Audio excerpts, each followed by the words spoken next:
Quelle bénédiction, vraiment, quelle bénédiction extraordinaire que de pouvoir vivre un tel moment, une bénédiction que l'on ne peut qu'apprécier et reconnaître pleinement.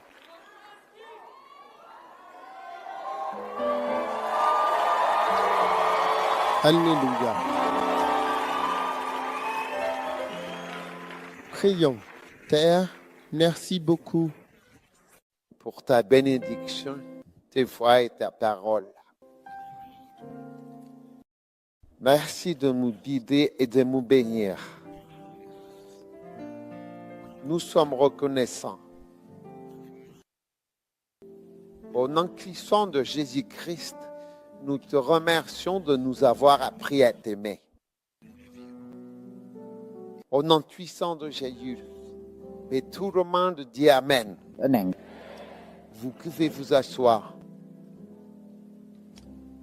Proverbe 27.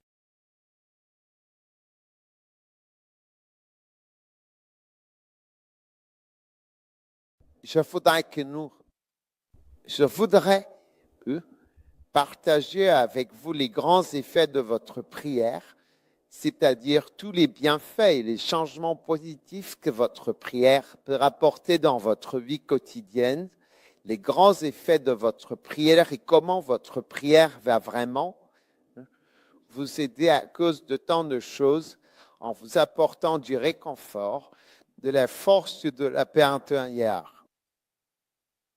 Si vous êtes dans le ministère, Proverbe 27, 23 dit, sois assidu à connaître l'état de tes brebis et veille bien sur tes troupeaux. Si vous êtes dans le ministère, peu importe qui vous êtes, d'accord, soyez assidus à connaître l'état de vos brebis et veillez bien sur vos troupeaux. Il y a beaucoup d'églises qui ont eu de grandes congrégations et qui n'ont plus ces grandes congrégations aujourd'hui. D'accord? Ce que vous appelez aujourd'hui la plus grande église du monde ne sera pas la plus grande église du monde demain. Vous savez, il y a certaines réalités qui existent. Alors, sois assidu à connaître l'état de tes brebis et veille bien sur tes troupeaux.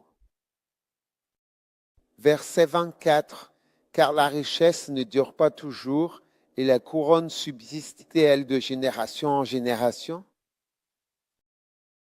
Donc, pour ceux d'entre nous qui sont des hommes d'affaires, veillez bien sur votre entreprise et connaissez l'état de votre entreprise si vous considérez ce verset dans le contexte des affaires ou de la prospérité.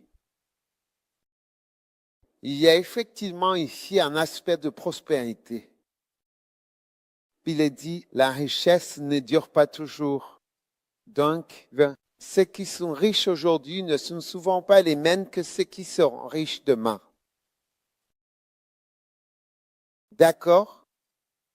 Vous pouvez être le plus grand, mais il faut vraiment être très attentif. Maintenant, la couronne subsiste-t-elle de génération en génération? Ceux qui détiennent le pouvoir politique ou qui sont rois et ont du pouvoir, leur couronne ne se transmet pas forcément à la génération suivante. C'est pourquoi la bénédiction de Dieu a vérité que sa descendance serait sur le trône pour toujours. Parce que le pouvoir, ceux qui sont au pouvoir aujourd'hui ne seront pas au pouvoir demain.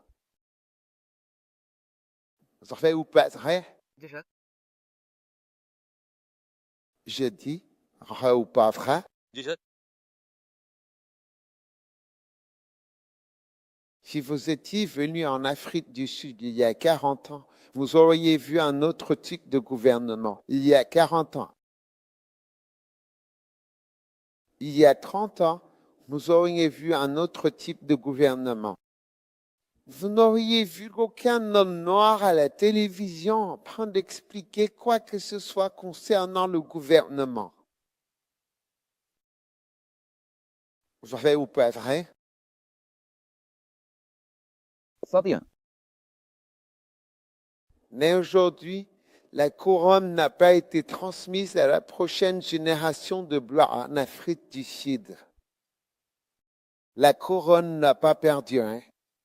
Maintenant, aujourd'hui, une fois, ton parti, je crois, c'est l'ANC. بوليس. Oui. Si tu viens en Afrique du Sud dans quelques années, je ne sais pas combien d'années, tu seras surpris que ce ne soit plus un groupe important. Oui, c'est comme ça. C'est comme ça que fonctionne la couronne. Il y avait autrefois un roi de France. Ce n'est même pas. Tu en as déjà entendu parler d'un roi de France? Il n'y a plus de roi de France aujourd'hui. Ils lui ont coupé la tête. Il n'y a plus de roi. L'Angleterre a un roi. Peu d'endroits ont encore des rois. D'accord? Enfin, en Amérique. L'année dernière, il y avait Obama et ce groupe de personnes. Personne ne s'attendait. Personne ne s'attendait à ce que ce soit un tel changement. N'est-ce pas incroyable? N'est-ce pas fantastique? Oui. N'est-ce pas merveilleux? Oui. Yeah. La couronne ne dure pas. La couronne symbolise le pouvoir, l'autorité, les dirigeants. Elle ne dure pas pour chaque génération. D'accord? Ensuite, le foin apparaît et l'herbe tendre se montre. Les herbes de la montagne sont récoltées. Les agneaux sont pour tes vêtements, les chèvres pour le prix du champ. Et tu auras assez de lait de chèvre pour ta nourriture et pour l'entretien de tes servantes. D'accord? Donc, toutes les nombreuses servantes que tu as dans ta vie, tu peux très bien t'occuper d'elles si tu prends bien soin de l'état de tes troupeaux et de tes hardes. Dieu nous montre donc ici que les choses ne restent pas les mêmes. Et en fait, les choses ont naturellement tendance à se détériorer. Donc, si tu laisses tout. J'ai une fois regardé un film, un documentaire qui s'appelait La vie après. La vie après. La vie après. Après notre départ, ou quelque chose comme ça. Et ça montrait ce que deviendrait chaque ville. Si tu laisses une ville pendant 5 ans, 10 ans, il y a même des endroits qui ont été abandonnés de cette façon. C'est incroyable. Si tu quittais cette partie du Cap et que tu revenais après 5 ans, tu n'arriverais pas à croire à quoi ressemblerait cet endroit. C'est comme s'il y avait une loi de la décomposition. Comme si tout pourrissait, se détériorait tout seul.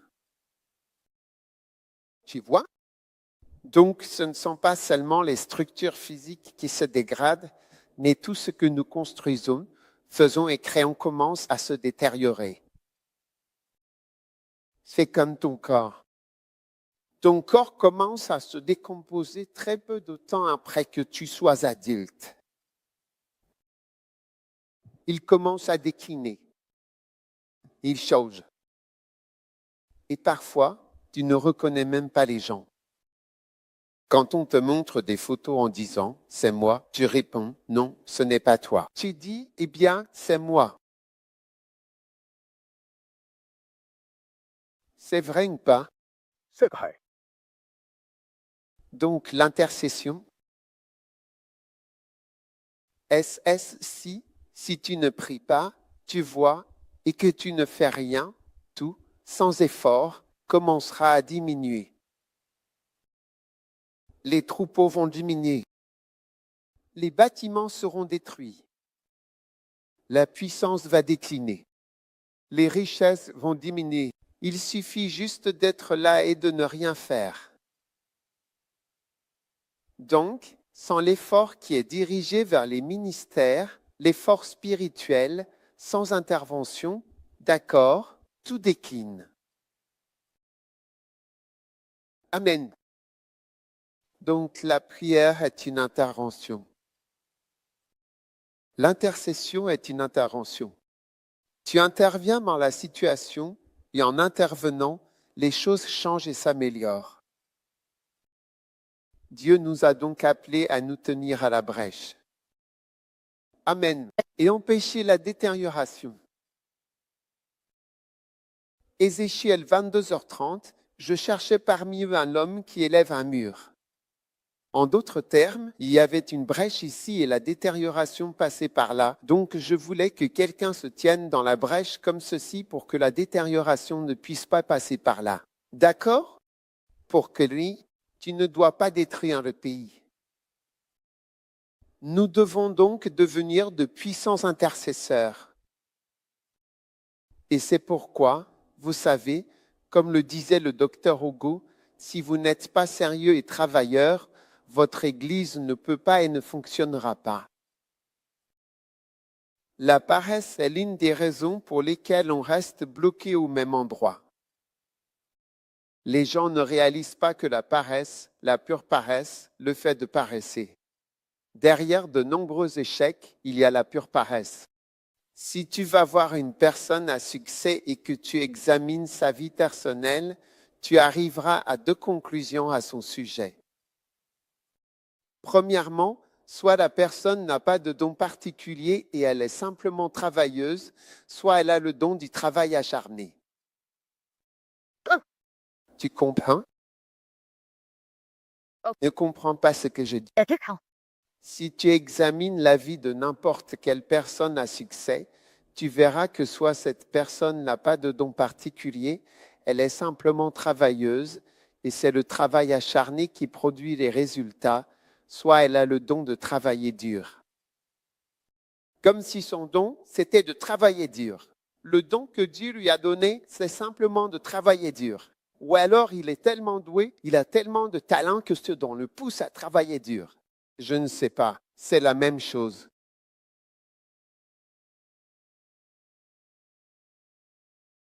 Prenez Michael Jackson. J'ai vu un petit documentaire un jour sur la façon dont ils ont créé une de leurs stages, de leurs chansons. Vous voyez?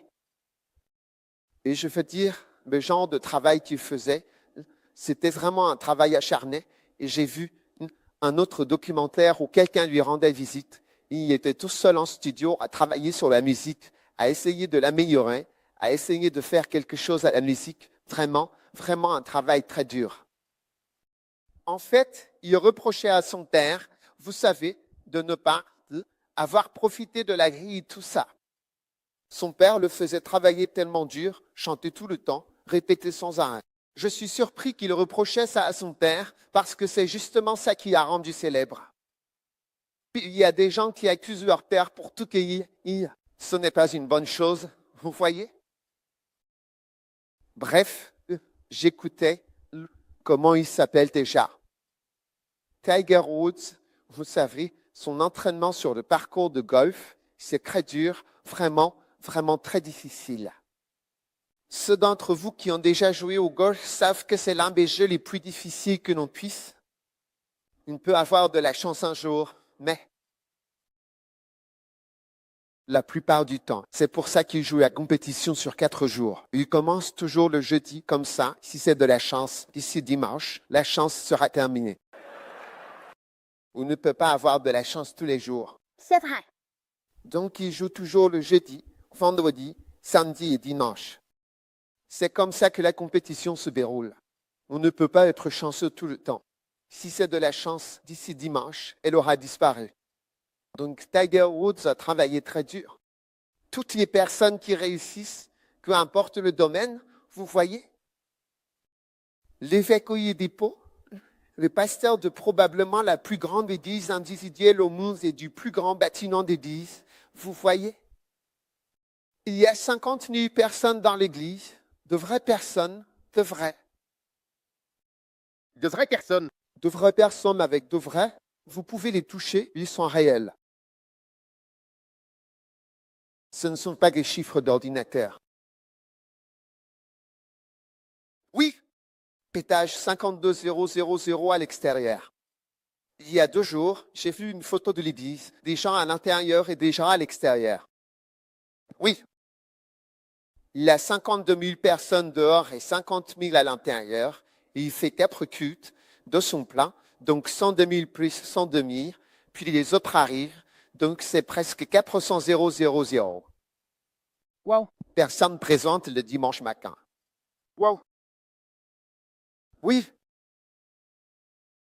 Maintenant, quand tu écoutes ça, lui, avec quelques anecdotes ici et là, tu aurais vraiment peur de les suivre. Bien sûr.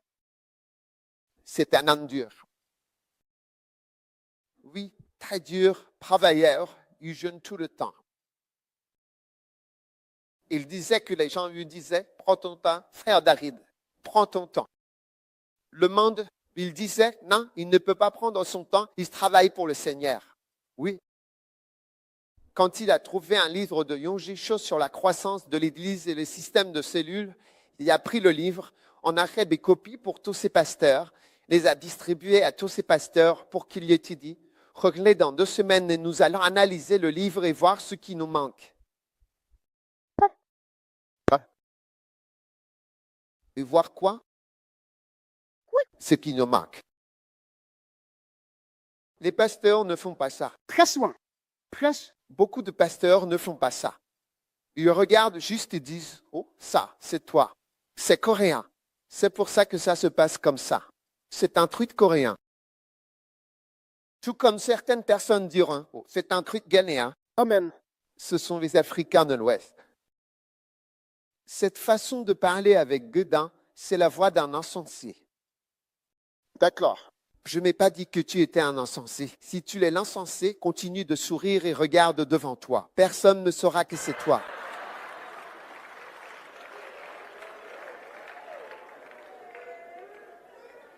Ouais. Ne rejette pas les choses en disant, oh, ça, c'est pour eux. C'est coréen. C'est américain. C'est ghanéen. Et il n'est pas ghanéen, il est ghanéen.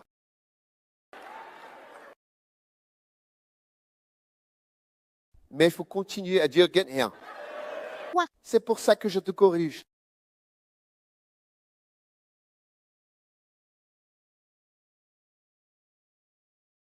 Ouais. D'accord? Tu remarques que les gens travaillent dur, jeûnent tout le temps, prient tout le temps, tu vois? Il y a quelques semaines, les écoliers des pots, dont j'ai dit qu'il avait la plus grande, j'ai dit, un jour, je rentrais simplement chez moi en voiture et j'ai vu une petite banderole disant, oh, il vient au Ghana. Et j'ai dit, oh, alors il faudra que j'y sois, tu vois? Donc je suis allé au stade, j'ai eu le privilège. Je ne sais pas, ils m'ont rappelé, ils m'ont fait m'asseoir à côté de lui et tout ça, donc je aime. J'étais juste sur la scène, vraiment auprès. Au premier rang, tu vois? Donc je l'ai regardé prêcher et tout, il est revenu, il m'a pris la main. J'étais tellement heureux. Puis je ne m'y attendais pas. Je pensais juste m'asseoir dans la foule, tu vois? Mais quand on repartait, il a dit que je devais venir avec lui dans sa voiture. Alors je me suis assis à côté de lui dans la voiture. On est allé à l'hôtel.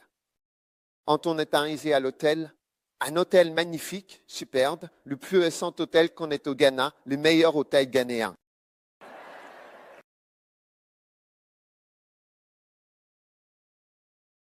Alors je lui ai demandé, tu y vas demain?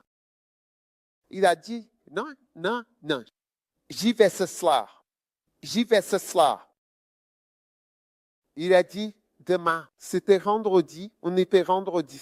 Il a dit, demain, samedi, j'ai de l'évangélisation. J'ai de l'évangélisation. Quelqu'un qui a 400 000 personnes dans son église, il dit, demain, j'ai de l'évangélisation. Ouais.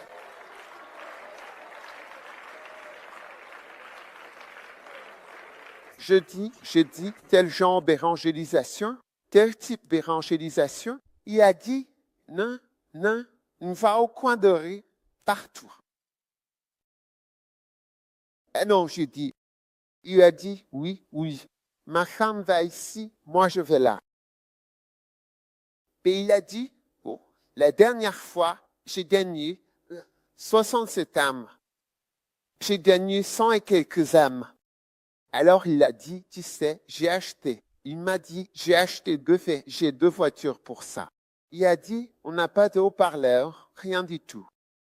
C'est juste de l'évangélisation dans la rue. Chaque samedi, il a dit, je dois être à Lagos demain, donc je pars ce soir parce que demain j'ai de l'évangélisation. Évangélisation. Puis il dit, on y va, on s'arrête là, et puis je prêche à ceux qui sont là.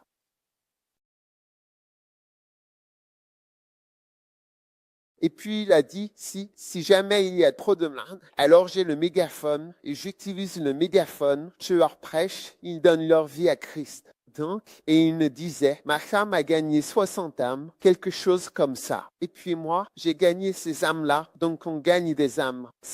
Chaque samedi, il a dit, je dois partir ce soir parce que demain j'ai de l'évangélisation.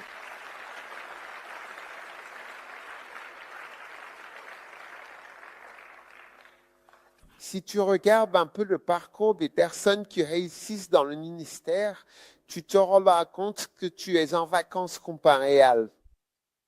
Tu es en vacances. Pour eux, tu es en vacances perpétuelles.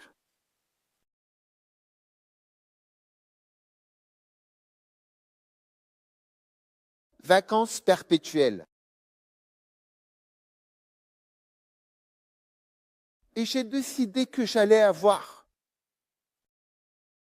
Mes évangélisations, c'est pareil. Oui.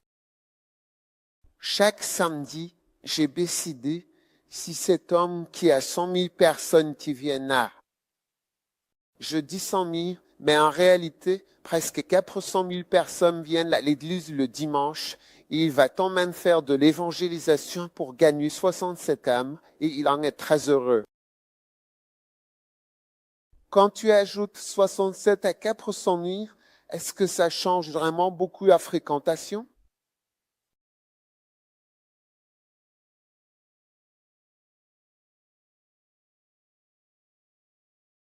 Donc, les choses se décaillent.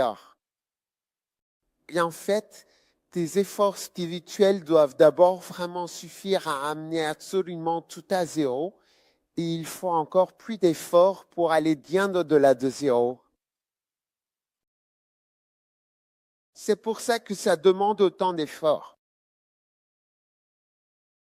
Eh bien, écoutez, il y a une malédiction dans le monde, et cette malédiction touche tout ce qui est ici. Il a dit à la sueur de ton front, si vous pouvez afficher ce verset, à la sueur de ton front, tu mangeras du pain. Donc cela veut dire qu'il y a de la sueur même pour les croyants. Vraiment de la haine. Et transpirer, ça veut dire travailler dur, très dur. Et le verset brandit des épines et des chardons. Ou si vous préférez, lisons le verset précédent. Il est écrit, maudite est la terre à cause de toi. Il y a une malédiction, ce n'est pas une question d'avoir la foi ou non, c'est simplement parce que tu es dans ce monde. Ils disent, eh bien, je suis un homme de foi, la malédiction ne m'atteint pas. La malédiction est là, que tu peux rester sous la pluie et dire, je ne crois pas à la pluie, mais il pleut sur toi. Il pleut sur toi. Je ne crois pas à la pluie, je ne crois pas à toutes ces choses, mais il pleut. Cette malédiction, c'est Adam et Ève, nos ancêtres. Et il dit qu'il a fait 3 choses, maudite est la terre. Et puis, premièrement, c'est à force de peine que tu en mangeras tous les jours de ta vie. Tu vas être triste. Et la tristesse, il y a de la tristesse ici. N'y a-t-il pas beaucoup de tristesse au CAC? Hein? Tu peux faire comme si tu ne comprenais pas de quoi je prêche. Ça ne me dérange pas. Il y a de la tristesse. Tu travailles et puis il y a toi, tu es triste. Dépression, larmes, pleurs. Tu te maries, tu pleures. Demande à n'importe quelle femme, qu'est-ce qui t'a fait pleurer dans ce monde? C'est ton mariage. Ou bien les choses qui t'ont fait pleurer, c'est ton mariage. Continue de faire semblant de ne pas comprendre. Verset 18. Alors elle te produira des épines et des chardons. Réfléchissant à cela, combien d'entre vous ont une ferme et plantent des épines? Du genre, moi, je fais pousser des épines. Comme si c'était ta récolte. Ta récolte, ce sont des ronces. Tes récoltes, ce sont des ronces. As-tu déjà vu quelqu'un qui plante des ronces et des chardons? Le Cap, vous avez dit vin? Non. Le vin, la vigne, les vignes, je ne sais pas comment vous appelez ça. Des vignobles, c'est ça que vous plantez. Je ne vois pas, j'ai vu, je ne vois personne planter des ronces. Je prends juste des ronces, je fais une plantation de ronces. Non.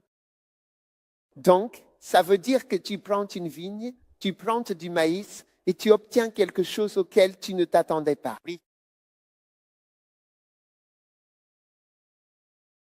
Tu vas dans une église, tu prêches et tu es surpris par la réaction. Tu ne t'attendais pas à cette réaction.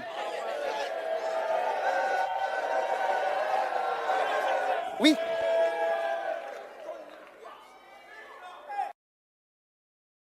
Incroyable. Tu es pasteur, tu aimes les gens et tu reçois quelque chose de différent de ce que tu as donné. Amen. C'est comme ça partout dans le monde. Mon Dieu. Ouais, le monde entier est comme ça. Tu donnes tout ce que tu as, tu donnes ton amour, tu t'investis, et puis au lieu du cacao ou des raisins, ou peu importe, c'est autre chose qui pousse. Ils disent, oh, qu'est-ce que c'est? Mais je n'ai pas planté ça. Oui, mais tu es sur terre. Mon Dieu. Bienvenue sur terre. C'est pour ça que les bébés pleurent. La première chose qu'ils font en naissant, c'est de commencer à pleurer. Ils disent, oh non, la première chose, c'est de pleurer, je te le dis. Mais ils commencent à crier vite qu'ils arrivent dans ce monde. Mon Dieu. Ils sentent où suis-je arrivé. Ils n'ont jamais pleuré avant d'être nés. Mon Dieu.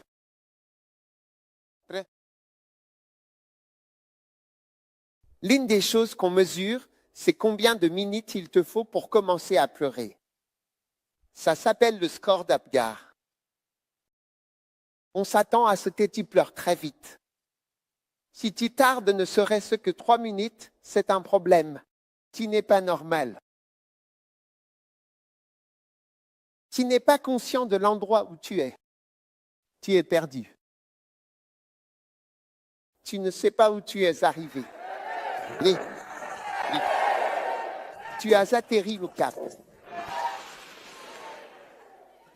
Mon Dieu. Donc, le monde se dégrade et tout va à l'encontre de ce que tu essaies de faire, y compris l'Église. Il n'y a pas un seul pasteur expérimenté ici qui ne sera pas d'accord avec ce que je dis, à moins que vous ne soyez nouveau. Oui. Je vois des pères ici. Il y a des pasteurs ici, des pères, des gens dont on ne se souvient même plus. Les gens ne se souviennent même plus d'eux. Ce qu'ils ont fait, ce que nous avons fait pour vous, ce qu'ils ont fait pour les gens. Soit tu as ouvert ton cœur, tu es allé jusqu'au bout, tu as fait ceci, tu as aidé, tu as prié, tu as jeûné. Ils grandissent et puis c'est comme s'ils ne te voyaient même pas. Tu deviens comme un fardeau. Oui, c'est qui oublie. Amen. Chaos. Oui. Chaos. Oui, c'est qui oublie. Donc, nous avons besoin de prière. Tu vois, la prière est une intervention. La prière, c'est quoi? Une intervention. Donc, s'il n'y a pas d'intervention, tout va suivre son cours normal. Et si ça suit son cours normal, tu ne seras pas heureux. Le cours normal, c'est justement ce que tu ne veux pas. Donc, tu dois être un homme de prière afin d'intervenir dans le monde spirituel sur le cours naturel qui est négatif. Allez, amen. Tu n'as rien à faire pour que les choses tournent mal. C'est comme ça que ça se passera. Bon, allez. Je vois beaucoup de sièges dans ce bâtiment, des milliers, et je ne sais pas s'ils sont remplis un dimanche. Ce n'est pas rien que cet endroit soit rempli et le reste pendant des années. Oui. Encore une petite chose, c'est le tour du monde. J'ai fait le tour encore et encore. Encore une petite chose, parce que tu n'as pas besoin de prier. C'est comme mentir. Tu n'as pas besoin d'apprendre à quelqu'un. Voici comment mentir. Étape 1, étape 2, étape 3, étape 4. Les mensonges viennent tout seuls. C'est vrai. N'est-ce pas vrai? C'est vrai. Les mensonges viennent tout seuls. Aucune formation, aucun enseignement, tu mens. Combien d'entre vous ont déjà dit plus de 100 mensonges depuis votre naissance? Même les grands pasteurs lèvent la main là-bas.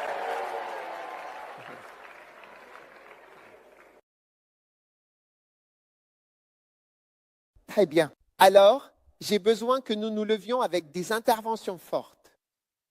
Amen. Dans tout ce que nous faisons. Sinon, le ministère ne fait que descendre, descendre, descendre, descendre, descendre, descendre. Amen. Amen. Et je vous le dis, nous allons le faire encore plus à Cape Town au nom de Jésus. Amen.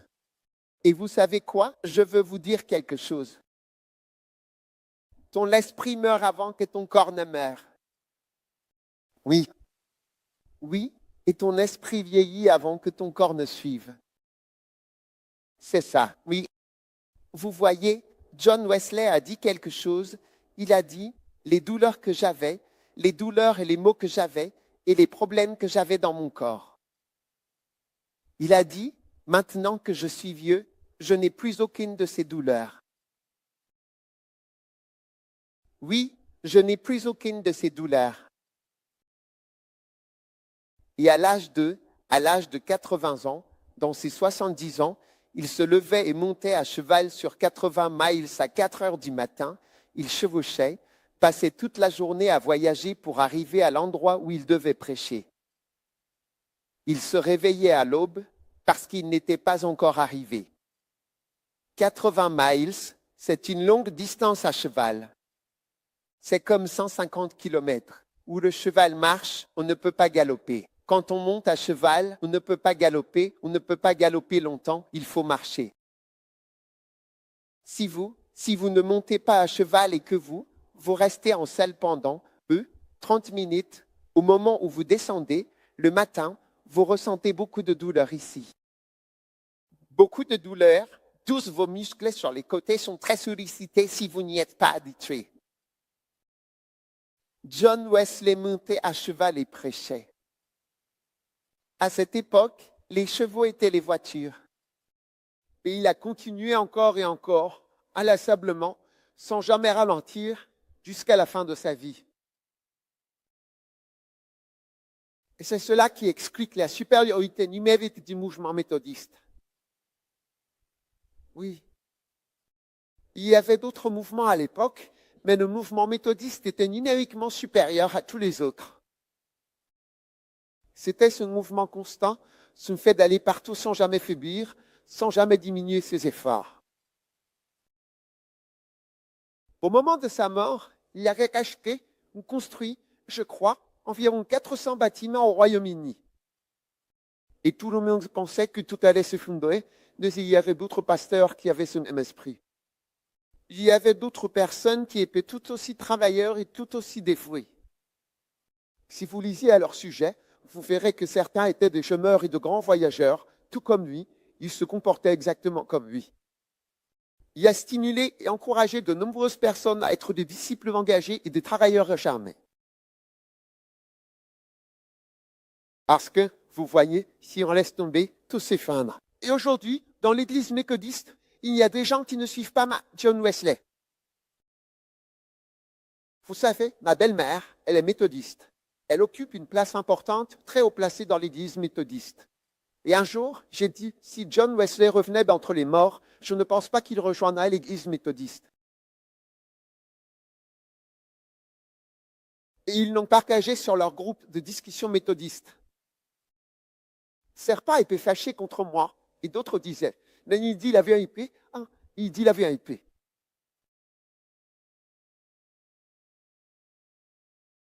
Maintenant, ils sont pleins de méthodes, tu vois. Maintenant, ils ont sorti une bannière, retour à Wesley. Nous retournons à Wesley. Oui, parce que quand tu te déconnectes de ton père, tu commences à dégringoler. Au Seigneur. Oui, le père de l'église, ils se sont déconnectés de lui et ils sont en train de sombrer. Alors maintenant, ils disent retour à Wesley. Mais Wesley était un croisé. Il prêchait le matin. Maintenant, imagine ça. Bon. Depuis Bristol ou peu importe d'où il voyageait, environ 80 miles, ce qui fait à peu près 120 km, parfois même 150, il voyageait plus le samedi à cheval, essayant d'arriver à Londres pour son service. Il n'y arrive pas, dort dans un endroit insolite, puis se réveille à 4 heures du matin et voyage de 4 heures à 8 heures pour arriver à l'église. 75 ans. 78 ans. Qui arrive, il prêche pendant le service et ensuite il prêche en plein air l'après-midi. Oui, à l'âge de 70 ans, peu importe. Bon, allez. Un travail acharné pour nous empêcher de sombrer, pour nous maintenir au moins à zéro, voire au-dessus de zéro. Si tu laisses tomber, ça deviendra autre chose. Quoi? Il est fort doit être spirituel et doit être en permanence. Il faut que ce soit difficile, sinon tout va simplement décliner. C'est comme ça l'Église. Et ce n'est pas seulement comme ça pour l'Église, c'est pareil pour les affaires, pour la politique, pour le gouvernement, c'est comme ça pour tout dans le monde.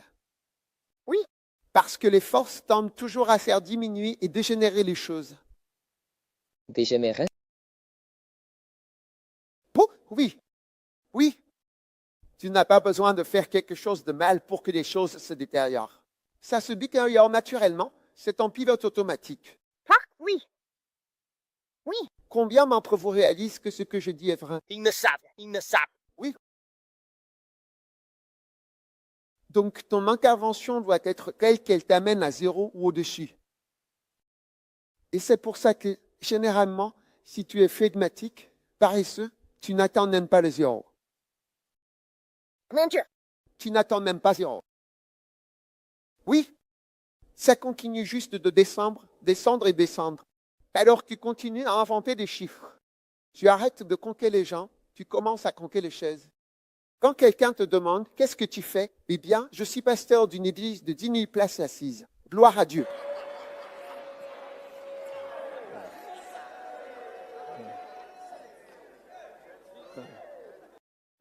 Ensuite, tu commences à compter. Nous avons 10 000 personnes chaque semaine à l'église, ce qui veut dire dimanche, lundi, mardi, mercredi, jeudi, vendredi, samedi, dimanche. Ils additionnent tout, plus les programmes spéciaux, les conventions, les croisades, tout. Ils mettent tout ensemble. Puis tu te mets à sortir des estimations complètement farfelues. Wow. Des estimations bizarres. Mais tout ça, c'est parce que les choses s'essoufflent, les choses échouent, tout est en train de dégringoler. Alors tu es obligé de sortir des chiffres complètement fous. Je me souviens d'avoir fait le tour de la ville à la recherche d'eux. Parce que j'avais des gens, moi, je comptais mes gens. Je disais, mes gens, ils ne sont même pas 1000. Et j'entendais des gens dire, nous avons 10 000 membres. Certains disaient, nous avons 5 000 membres. Alors je me disais, Seigneur, sors-moi de mon complexe d'infériorité. Parce que quand j'entends parler de milliers et que je compte mes gens, On n'atteint jamais ces milliers-là. Alors un jour, j'ai décidé d'aller faire le tour et de vérifier toutes les églises. Et j'ai fait le tour et j'ai commencé à vérifier. Le premier endroit où je suis allé, lui, il ne cessait de répéter, j'ai dit 5000. Je compte 1, 2, 3, 4, 5, 6, 7, 8, 2, 5, 2 cents, 1, 2, 3, 4, 5, 3 cents, 4 cents, 5 cents, 6 cents, 7 cents, 8 cents et quelque chose. J'ai dit, ah, les ça. Waouh, alors finalement, je ne suis pas si mal. Si 800, c'est 10 000, alors moi aussi, j'ai dit nul. Ouais.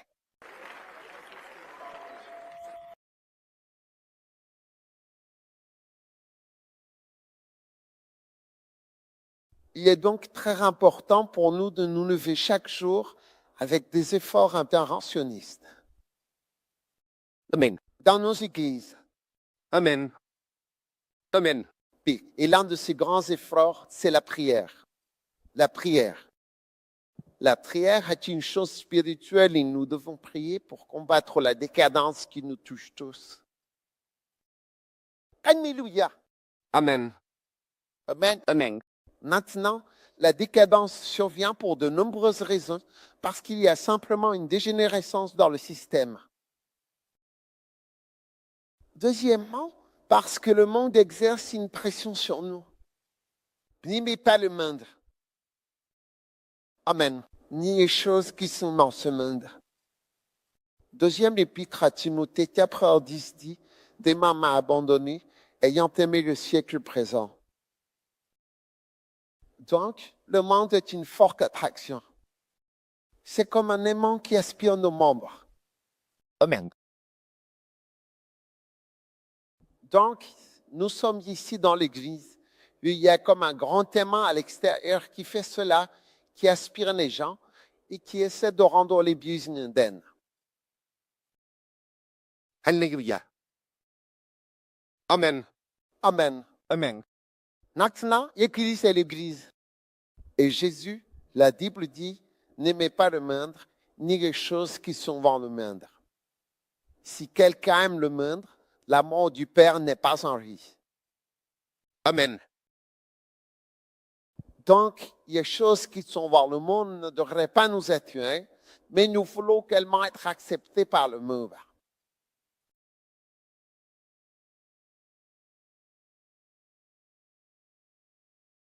Les pasteurs veulent être directeurs généraux de banque. Les pasteurs veulent être acceptés par le monde. Alors, il est sollicité comme conférencier.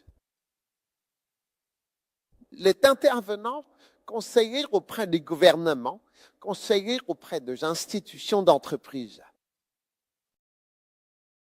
Il est conseiller en ingénierie financière Alléluia. et en futurisation. Alléluia. Guéranzenier. Amen. Kikrisation, pardon. Amen. Il y a un attrait transversal. Alléluia. Oui, il y a un attrait transversal. Il plaît à l'Église, il plaît au monde. Nous sommes tellement fiers de quelle référence. Au lieu d'être heureux, véritablement heureux, d'être des hommes de Dieu, comme Jean-Baptiste, qui prêche la parole et vit dans le désert, en portant des sous-vêtements. Faire des croisades en caisson.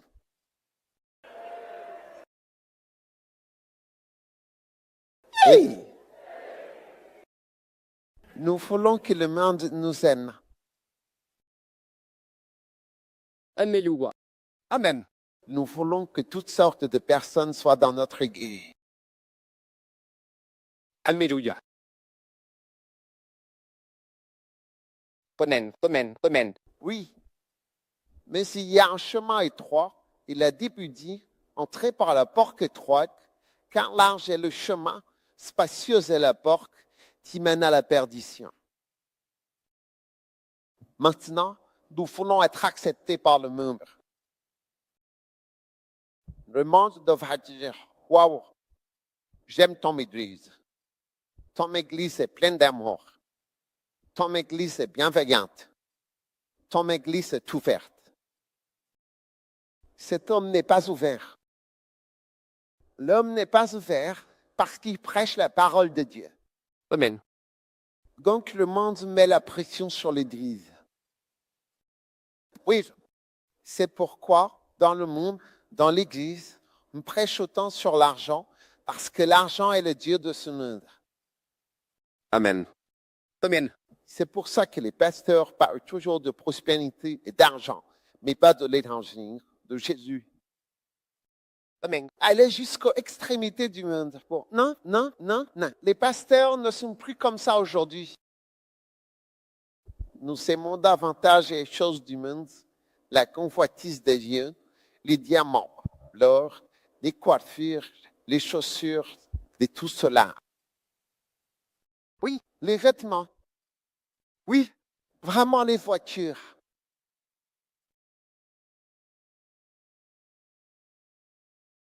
Un jour, un pasteur parlait d'un autre pasteur et il a dit, tu vois, je t'avais dit qu'il n'était pas appelé. Je t'avais dit qu'il n'était pas appelé. Il marche à pied. Il n'a pas de voiture. Je t'avais dit. Je t'avais dit qu'il n'était pas appelé. Depuis quand l'appel de Dieu est-il vraiment validé, vérifié et approuvé par la possession d'une voiture? Je t'avais dit qu'il n'était pas appelé. Je t'avais dit qu'il n'était pas appelé. Il marche à pied. Seigneur et pitié. Merci, Jésus. Les pasteurs veulent avoir les meilleures voitures. Les plus grosses voitures. Ils ont besoin de se garer près de l'entrée, là où tout le monde les voit.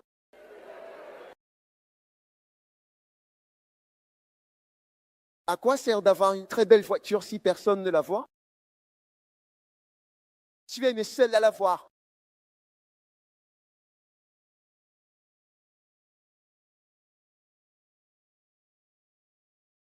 Ouais. Donc on veut être comme le monde. Ouais. Puis il y a tellement de pression de la part des médias. Ouais. C'est intéressant, tu sais. Il y a déjà tellement de pression. Et c'est pour ça qu'on a toutes sortes de choses qui s'infiltrent dans l'Église. Et je dis aux pasteurs, vous savez, un jour viendra où vous ne reconnaîtrez même plus l'Église. Vous savez, est-ce une église? Est-ce que c'est une église? Même aujourd'hui, on a du mal à reconnaître une église. On ne distingue plus vraiment l'église du monde. Ouais. C'est comme si tu cherchais à comparer des menteurs entre eux. Il y a parfois encore plus de menteurs dans l'église. Oui. Ben c'est... Cousin. Par exemple, si quelqu'un vient et dit, est-ce que je peux être ton associé en affaires? Tu sais, gloire à Dieu. Dieu m'a appelé il y a 4 ans et a parlé à mon esprit. Il m'a dit que je devais bâtir les trésors financiers du royaume de Dieu et du royaume des cieux. Tu aurais un mentor d'une telle personne. Je veux être ton partenaire financier. On a un seul compte bancaire. Tu aurais tort. Les gens se marient, il faut vérifier le statut VIH. Il n'y a rien de tel qu'une vierge. Les 5 vierges qui restent, ce sont Virgin Atlantic, les avions.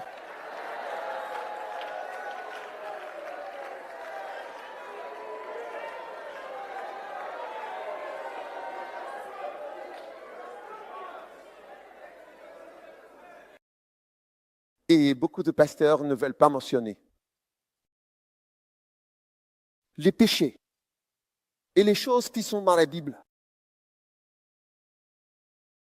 Je prêchais dans une église et l'un des pasteurs a dit que le mot fornication n'a jamais été prononcé dans cette église. Oui, le mot fornication n'a jamais été utilisé, il n'est pas mentionné. C'est juste pour Dieu est pur, béni, Dieu béni. C'est ton jour pour vivre dans l'abondance. C'est ton moment. C'est un instant. Dieu agit dans ta vie. Chaque montagne est déplacée, chaque vallée est comblée ici. Reçois la bénédiction du Seigneur. La puissance de Dieu est ici ce soir. Pas dit Dieu. Je ressens la présence du Seigneur. Je ressens la puissance miraculeuse de Dieu. Prends un, prends un deux, prends un trois, prends un quatre. C'est tout ce que nous entendons si tu commences à mentionner. Si tu commences à lire l'épître aux Éphésiens, chapitre 4, tu commences à parler de fornication, il est dit qu'elle ne soit même pas mentionnée une seule fois. Et tu dis que cela n'a jamais été mentionné dans cette église auparavant. Non, c'est nous aujourd'hui. Tu ne peux pas mentionner tes péchés, les choses qui sont clairement écrites dans la Bible, qui amèneront le jugement et le feu de Dieu. Regarde, fornication, tu ne devrais pas en parler. Et bien d'autres choses. Il ne faut pas en parler. Si tu en parles, c'est autre chose. Avant même que tu t'en rendes compte, quelqu'un se dissocie de ce que tu dis. Oui.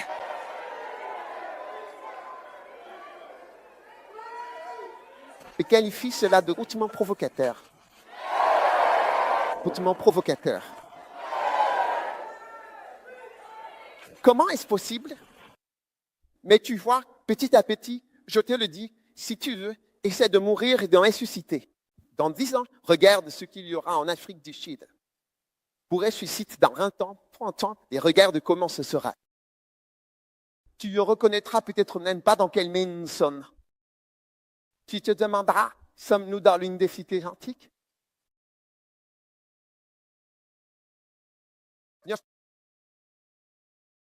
Donc, ce que je veux dire, c'est que le monde nous met la pression pour que nous changions.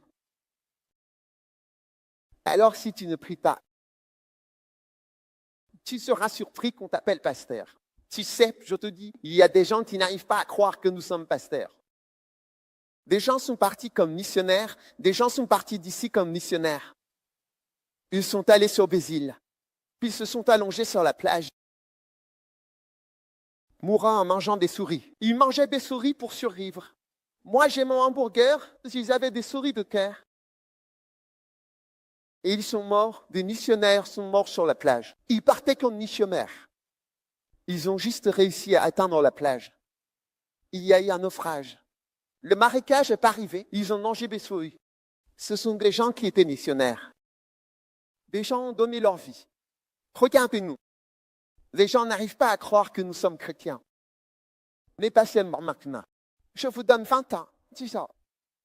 Ici, pas seulement ici, partout dans le monde. À partir de nos messages. Oui, et la pression qui pèse sur nous. Même aujourd'hui, alors que je prêche, je suis limité. Oui. Je suis limité.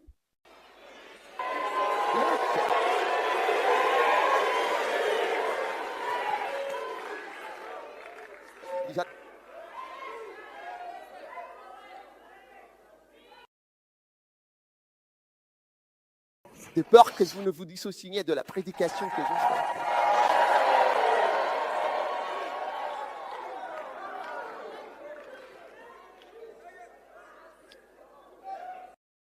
Amen. La prochaine chose qui nous abat, c'est la chair. Amen. Oui. La malédiction nous abat, le monde nous met la pression, l'orgueil de la vie. Et maintenant, la chair. Eh bien, en ce qui concerne cette chair, vous ne savez pas de quoi elle est faite. Mais je vous le dis, c'est parce que Satan mange la poussière. Et notre chair est faite de poussière. Une fois, j'ai résumé un corps, un cadavre, après quelques années. Et quand j'ai exhumé le corps, pour diverses bonnes raisons, il y avait une fine poussière brune. La personne s'était transformée en poussière, aux poussières brunes. Oui, collante, hein? Collante. Ouais. Ouais. Tu es poussière. Donc ton corps est, en fait, de la poussière. Puis il est dit que Satan a été puni en marchant sur le sol pour lécher la poussière. Tu mangeras la poussière. Alors les démons venus s'attacher à tes organes. Et ils commencent à les grignoter. Et quand tu commences à grignoter, alors tu commences à ressentir toutes sortes de sensations. Ouais. Ouais. Plaisir paraît. Oui.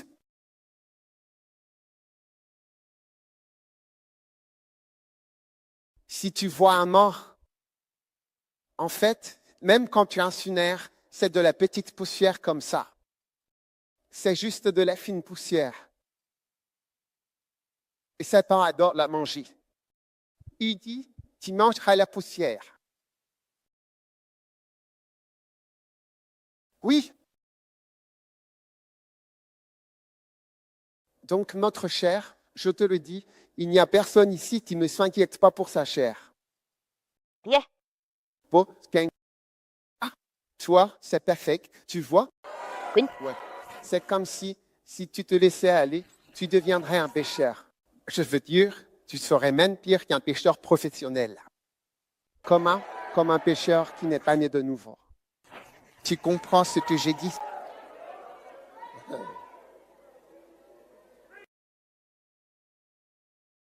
Cette chair.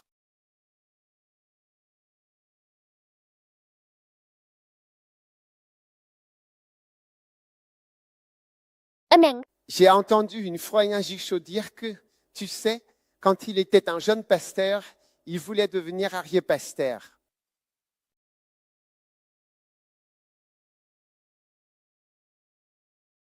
Parce que quand il était assis dans son bureau et qu'une belle fille entrait, alors sa chair était affectée. Amen. C'est pour ça. Amen. Il pensait qu'en vieillissant, il ressentirait, les sensations seraient moindres. Quand j'ai entendu ça, j'étais stupéfait. J'ai dit, toi aussi.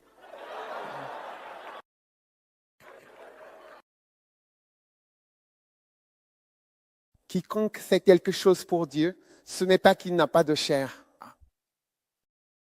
La chair le dérange exactement comme elle te dérange toi.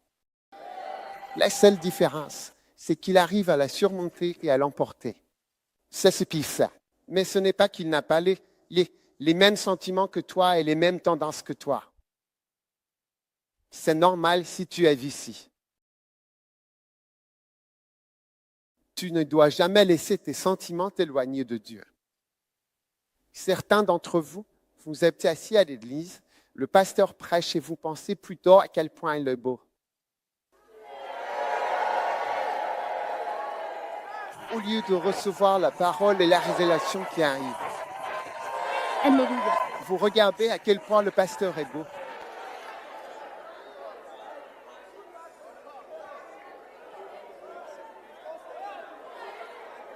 Votre chair est en alerte. Amen. Oui. Amen. Et tu te dis à toi-même, au Seigneur, si seulement il n'était pas marié. Si seulement il n'était pas vaincu.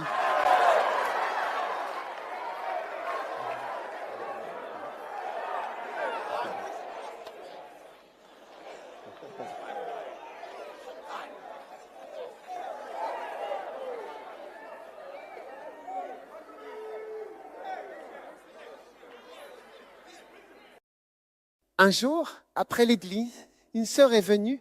Je ne sais pas si elle venait voir ma femme ou moi-même ou l'un de nous deux qui voit. Et elle a demandé au pasteur qui dirigeait la louange, est-ce que il est marié? Oui, oui. Amen. Et il a répondu oui. Et elle a dit non. Oh non. Hop, non, non, non, non. Mauvaise réponse.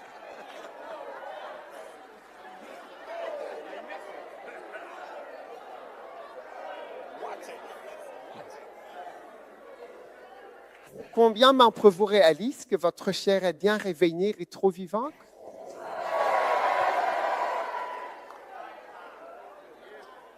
Maintenant, ceux parmi vous qui pensent qu'en vieillissant, votre chair devient plus faible. Regardez Genèse 22. Abraham avait 99 ans.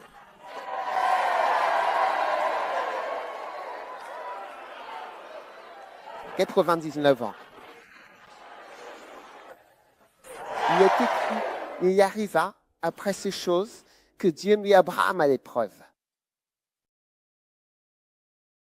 Bon sang, quelle histoire! Je croyais que les tentations s'arrêtaient vers 38 ans. Mais à 99 ans, les tentations étaient toujours là.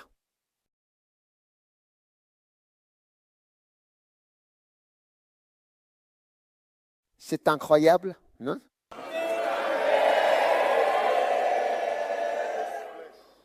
Oui, sir. Donc, si tu ne pries pas, ta chair est n'importe quoi. Tu te surprends à faire des choses. Tu te dis, c'était moi ça? Oui, c'était toi, oui.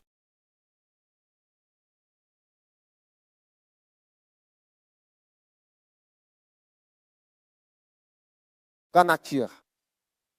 Naturel, naturel. Ton naturel. Femme naturelle. Oui, naturel. Si tu l'assumes, tu seras choqué.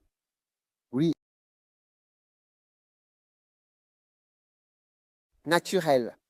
Je suis peut-être limité dans l'exemple que je voudrais donner.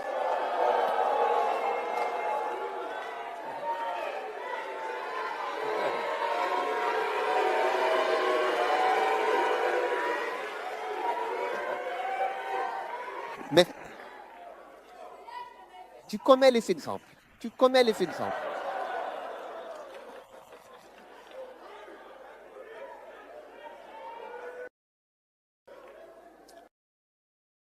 Wow. Je me souviens d'une fois, j'ai décidé que je n'ai pendant 3 jours sans manger ni boire. Je voulais que ma chair sache où est sa place.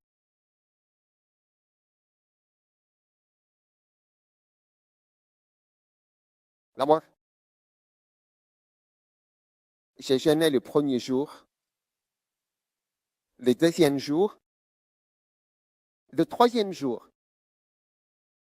Par rapport à l'autre chair, c'était comme si je la tuais en douceur. Au troisième jour, je le faisais avec mon mani, on était deux. Troisième jour, je ne sais pas comment on s'est retrouvés dans la même chambre. On était tous les deux allongés sur le lit. On était à Makima. Et on ne pouvait plus bouger. J'étais élève au lycée en internat. J'étais en internat. Et au lieu d'étudier, je chômais. Au troisième jour, je ne pouvais plus bouger, lui non plus ne pouvait plus bouger.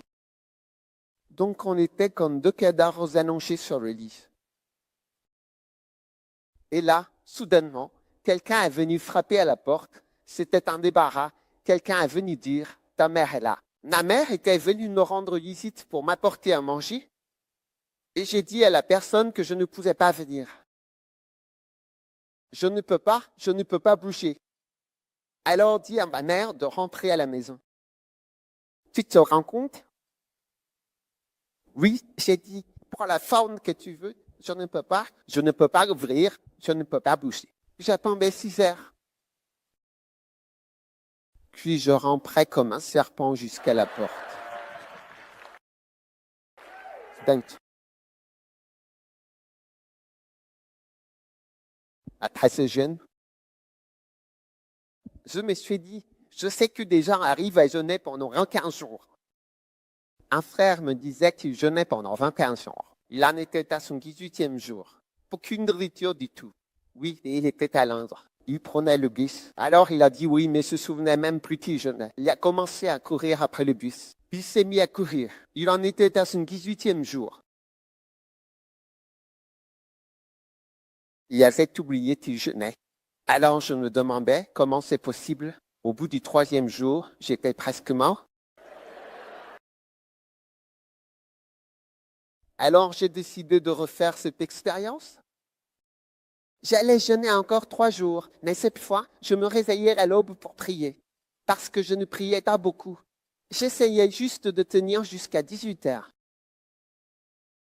Vous me suivez? Donc je l'ai refait. J'ai dit à mon ami, essayons encore une fois. À cette époque, je jeûnais pratiquement tout le temps. Alors j'ai dit, on commence. Il a dit, cool, allons-y. On ne mourra pas. On n'est pas mort la première fois. On ne mourra pas la deuxième fois.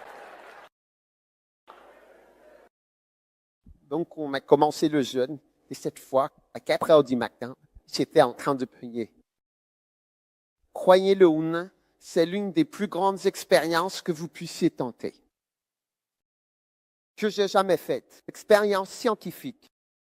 Aucune faiblesse, aucune fatigue. J'étais fort. J'étais réveillé. J'étais alerte. Je pouvais bouger. Je pouvais courir après un bus. Je pouvais courir après un lapin, quoi. Donc j'ai découvert que la prière est une intervention contre la puissance de la chair et la faiblesse de la chair.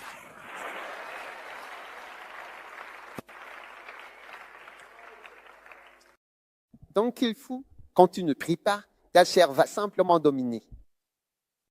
Tu fais tout. Et ne sous-estime pas ta chair, surtout ce que ta chair a déjà goûté.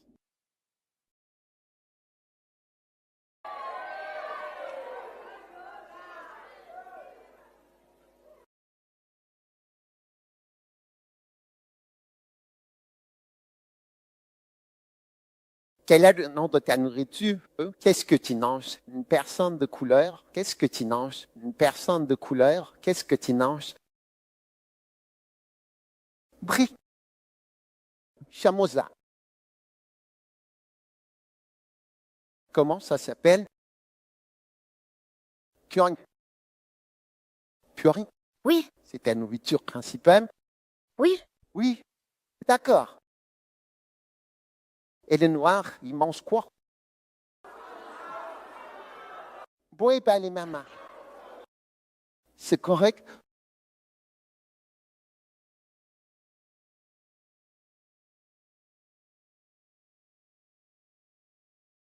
Qu'est-ce qu'un yama? Une fois que ta chair y a grippé, elle y sera toujours attirée. C'est pourquoi les jeunes doivent faire très attention à ce qu'ils laissent leur corps goûter. Amen. Si ton corps goûte certaines choses, des aliments, n'importe quoi, il s'en souvient. Donc, quand j'arrive et que tu dis, bon, il y a du boébal et nama ici, je dis, bon, je ne mets pas envie de boébal et nama. Je ne ressens rien. Je ne connais pas. Ma chair ne le connaît pas. Si tu mentionnes un autre plat au Ghana, tu dis conquête. Qui est même acide, ce n'est même pas sucré, c'est acide, ça va plus m'attirer parce que je le connais depuis mon enfance. Mais quand tu dis octel, mais quand tu dis BAP, je dis c'est quoi BAP? C'est quoi BAP? Donc, tout ce que tu goûtes est dans ton champ. Ça te poursuit toute ta vie. Donc, si tu goûtes à la fornication, au sexe, à différentes choses, Écoute. Tu deviens. Ça peut devenir comme une faiblesse pour toi. Un jour, j'ai vu un frère, il couchait avec tout le monde. Je lui ai dit, écoute, ça a l'air bien, tu es comme un coq qui va de poule en poule. Et tu sembles être très puissant. Mais plus tard, tu verras que lorsque tu seras marié, tu ne pourras pas rester avec une seule femme parce que tout ce qui porte une jupe et qui bouge, tu iras toujours dans cette direction. Ouais. Donc, c'est en fait une des raisons pour lesquelles certaines personnes n'arrivent pas à rester mariées. Ce n'est pas qu'elles ne le veulent pas, mais elles ont un gouffre. Quand ils voient ça ici, bon, celle-là, c'est le type marin. Puis ils se disent, oh, bien ça ici, c'est le type jaune, ça ici, c'est le type grand, ça ici, c'est ce type vert. Ils disent, oh, ça fait longtemps que je n'ai pas eu ce type-là. Il met ça. Donc, il faut faire attention quand on est jeune. Ouais. C'est très fort. Amen. Très fort. Amen. Très dangereux. Quand j'étais assis là, une dame était debout et quelques frères passaient. Elle a fait un bruit avec sa bouche. Et elle a dit, elle a fait un bruit, quelque chose. J'ai dit, oui. Tu as déjà regardé des documentaires animaliers? Tu vois le lion qui lèche l'eau. Elle a fait ce bruit parce que des gars passaient. Elle a dit, waouh. Mais tout ça, c'était sa vie. Elle avait été avec Busanten. Quand elle voyait,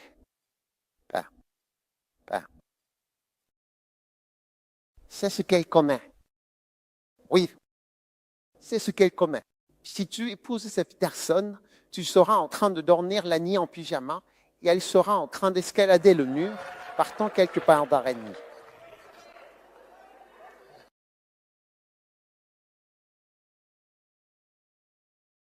Est-ce que tu écoutes ma prédication?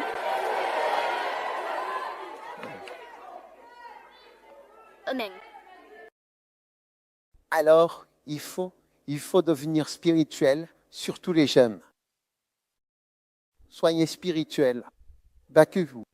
Non, ne jouez pas avec vos corsaires. Ne jouez pas. Les gens qui prennent de la drogue, ils ont fait des expériences. Ils prennent la drogue, ils ont fait des expériences avec des souris. Ils donnent de la cocaïne et du drogue aux souris. Des souris. Ensuite, ils les gardent dans une pièce sans nourriture, sans eau pendant 3 semaines. Puis ils sortent les souris qui ont mangé, qui ont bu de l'eau, et ils mettent de la nourriture ici, et ils donnent leur. Les souris sont pas accros à la cocaïne, ce sont des toxicomanes, des rats. Donc, ils les sortent de la pièce, voici de la nourriture, voici de l'eau, et voici de la drogue. Crack, ou peu importe comment vous l'appelez. La souris qui n'a pas mangé, qui n'a pas bu pendant 3 semaines, il y a de la nourriture qui sent bon, des sardines, c'est appétissant, elle n'y va pas. Elle va directement vers la drogue. C'est plus fort que le désir de manger. Oui, Choléné, tu sais, l'un d'eux. Un pasteur est mort à cause de la drogue et j'essayais de comprendre ce qui lui était arrivé, tu vois. Et puis je visais et j'ai vu que ce n'est pas quelque chose de facile à surmonter. Non. C'est quelque chose, quand tu joues avec ça, ça change ta vie. Tu vas prier, tu vas faire des choses, mais ça ne part pas. Oui, ça nous affecte dans le ministère parce que parfois, quand tu vois quelqu'un qui retombe sans cesse dans le péché, tu apprends en tant que pasteur que certaines personnes ne peuvent pas changer. Un jour, le Seigneur m'a dit, cet homme ne peut pas changer. Il ne peut pas changer. Alors, aide-le simplement comme ça. Il m'a dit de lui donner de l'argent pour l'aider à faire tout. Je me suis occupé de lui jusqu'à sa mort. Et je savais, à chaque fois que je lui donnais, je savais ce qu'il allait faire. Il était. Il ne pouvait pas changer. Oui. Alors, il faut faire attention. Et tu dois être spirituel. Si tu présentes avec la chair, Satan mange la poussière. Donc, qui priait doit être dirigé pour combattre les lois de la chair. Et puis, la matière humaine est aussi négative. La trahison. Jean 2h24, il est écrit, mais Jésus ne se fiait pas à eux parce qu'il connaissait tous les hommes. Il savait quoi? Tous les hommes. Il connaissait tous les hommes. Il connaissait tous les hommes. À Kangui. Et le verset 25, il n'avait pas besoin que quelqu'un rende témoignage de l'homme. C'est-à-dire, il n'avait pas besoin que qui que ce soit lui parle des êtres humains. Car il savait ce qu'il y avait dans l'homme. Donc, le comportement de l'homme, notre nature, est telle qu'elle se bat contre tout. Bien. Ouais. Parfois, on se demande, je veux dire, quand on regarde le monde, on se demande pourquoi le monde va dans cette direction. C'est incroyable. N'est-ce pas incroyable?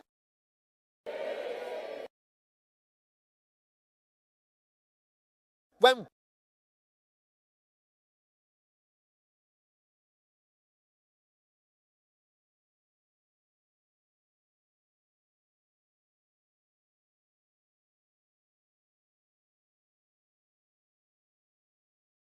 Osée, chapitre 6.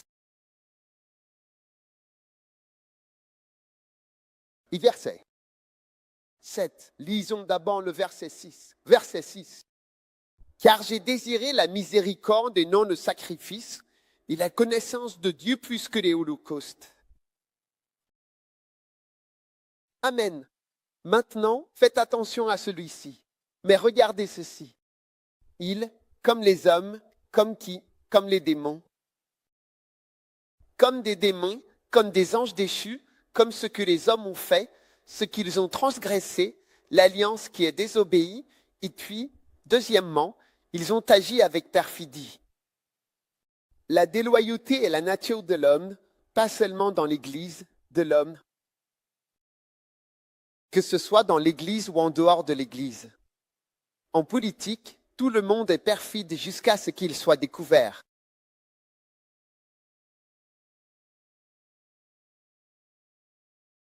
C'est pourquoi, quand j'ai commencé à prêcher sur la loyauté et la déloyauté, les gens étaient tellement étonnés. Comment savais-tu ce qui se passait dans notre église? Je ne sais pas ce qui se passe dans votre église. Je dois juste prêcher ce qui se passe dans mon église et cela se passera aussi dans la vôtre.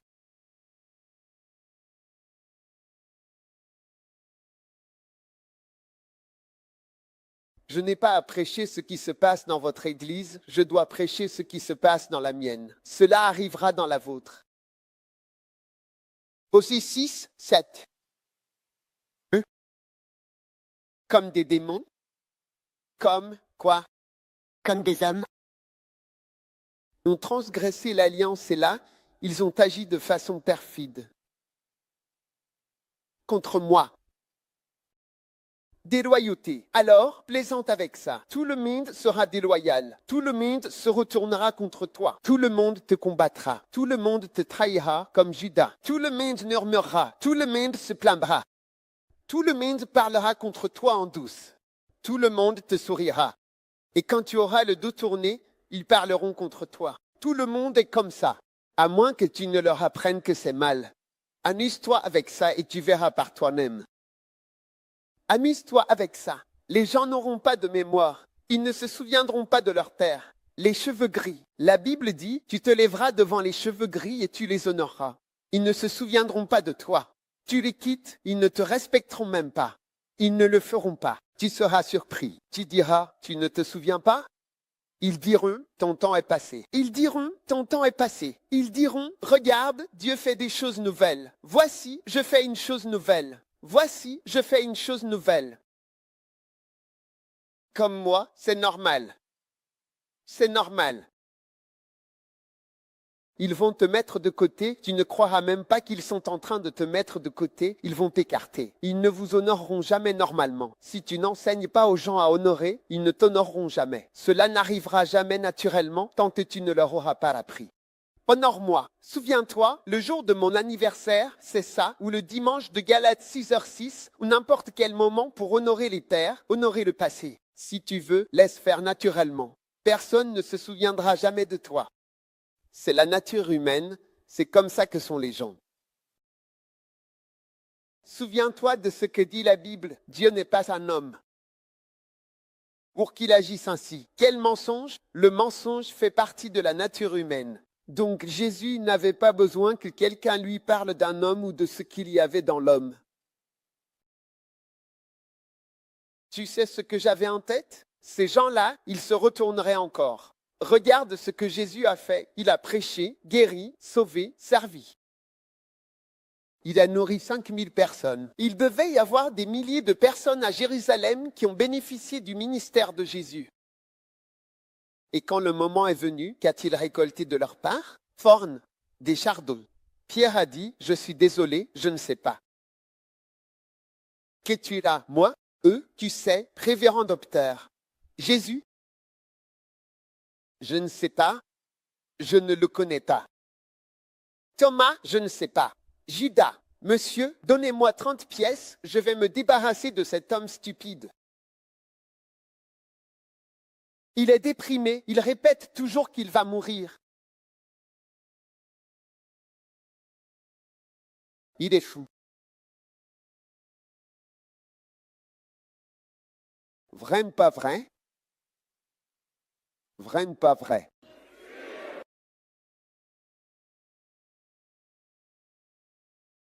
Alors toi, tu as besoin d'intervention spirituelle, donc tu t'assois et tu ne pries pas.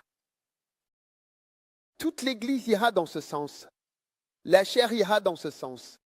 Le monde nous poussera dans cette direction. La dégénérescence nous poussera dans cette direction. Tout ira dans ce sens, puis dans l'autre, puis encore dans ce sens, puis dans l'autre, comme ça. C'est ça, le monde. C'est notre Église. Ce n'est pas une petite chose d'être chrétien, ou d'être croyant, ou d'être ministre. Tu te bats contre, même avant le diable, tout ça. Ai-je mentionné le diable? Est-ce que je l'ai fait vraiment? Je n'ai même pas encore parlé du diable, donc j'imagine que le diable n'est même pas encore entré en scène. Je veux dire, vous dites à l'église, prions, le diable, mettons même le diable de côté. La chair des membres les endormira. Vous dites à l'église, jeûnons, la chair des membres les empêchera de jeûner. Vous dites à l'église, voici la volonté de Dieu. Le système du monde va exercer une pression sur l'Église pour qu'elle ne soit pas comme Dieu ou pieuse, mais pour qu'elle soit mondaine et accepte les valeurs mondaines, les normes mondaines et des normes mondaines incroyables dont on n'aurait jamais cru qu'elles pourraient être acceptées dans l'Église. La pression est tellement forte,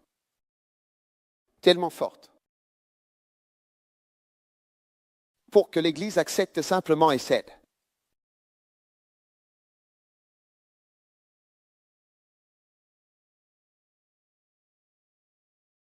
Oui. Donc, dans tout cela, vous voyez que Satan n'a même pas été mentionné. D'accord? Alors, si tu veux, reste assis là et dis, je ne vais pas prier. Je suis juste là. Toutes ces choses vont envahir. Et donc, ce livre, Transformez votre ministère pastoral, parle d'intercéder contre la loi, des réalités de toutes ces choses, le monde. Je n'ai pas écrit ce livre maintenant, je l'ai écrit il y a longtemps. La réalité du monde, de la chair, de la nature de l'homme, des éléments, de la nature humaine. La chair, le monde, pour intercéder, pour surmonter cela est amené au moins à zéro. Je te vois devenir un puissant guerrier de prière. Je te vois devenir un puissant guerrier de prière. Et puis, des choses qui sont déterminées contre toi. Oui, il y a des choses qui sont des rendez-vous. Daniel 9h24. Daniel, chapitre 9, verset 24. Il est dit que 70 semaines sont Déterminé. J'étais déterminé. Donc, tu vois, tu es venu dans un monde où certaines choses étaient déterminées. Par exemple, je crois que le démantèlement de l'apartheid était déterminé pour 1994. C'est bien à ce moment-là que ça s'est terminé. 1994, c'était déterminé. Donc tu peux arriver dans le monde en prévoyant des choses qui fonctionneront sous un régime comme l'apartheid. Mais il est prévu que cela prenne fin. Il est déterminé que ce sera la fin. C'est comme le communisme. Il y a eu un moment où il a été déterminé que ce serait fini. Russie, peu importe, terminé. Va en Russie aujourd'hui et tu verras. Ce sont des capitalistes modernes. Des entreprises, tu as l'impression d'être dans n'importe quelle ville européenne. Moscou. Magnifique. Au début, vous y allez, ils ne voient que l'échelle. Des Lada et des voitures russes. Maintenant, tu vois toutes sortes de voitures. Il y a plus de millionnaires là-bas. Donc, il y a des choses qui sont déterminées. Ta vie, ta main. Déterminée. Peut-être que tu es venu dans ce monde et que une malédiction a été prononcée sur ta mère. Job 7, verset 1. N'y a-t-il pas un temps fixé?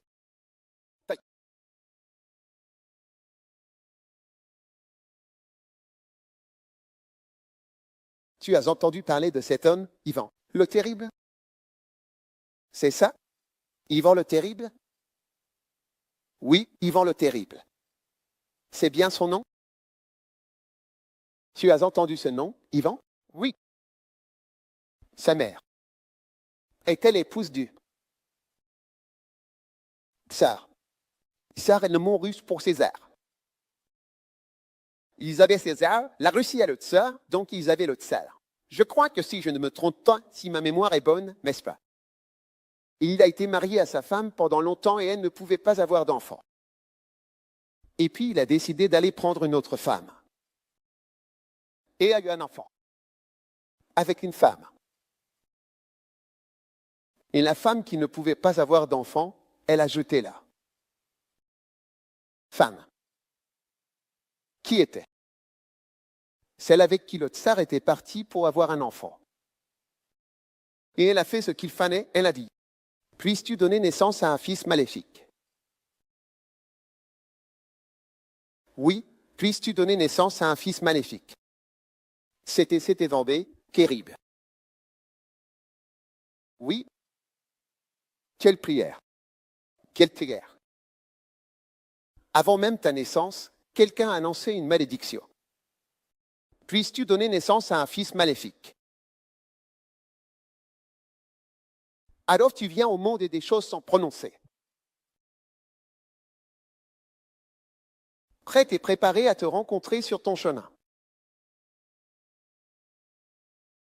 Mais lorsque tu entres dans la prière,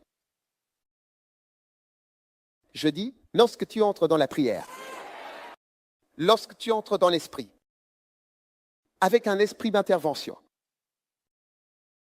pour intervenir dans tout ce qui concerne ta vie, ton destin et ton avenir, tu verras que certains de ces rendez-vous maléfiques sont annulés. Tout ce qui est déterminé dans ta vie comme une chose mauvaise. Aujourd'hui, c'est coupé au nom de Jésus.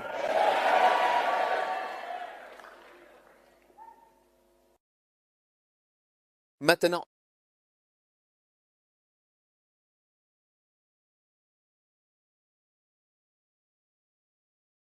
Une autre chose qui affecte nos vies, parfois de façon négative, parfois positive, je ne sais pas, ce sont les étoiles. Je sais que tu ne crois pas à l'astrologie, et moi non plus, mais je crois en Job 38, 31. Il est écrit, peux-tu nier les douces influences des Pléiades, bien détacher les liens d'Orient?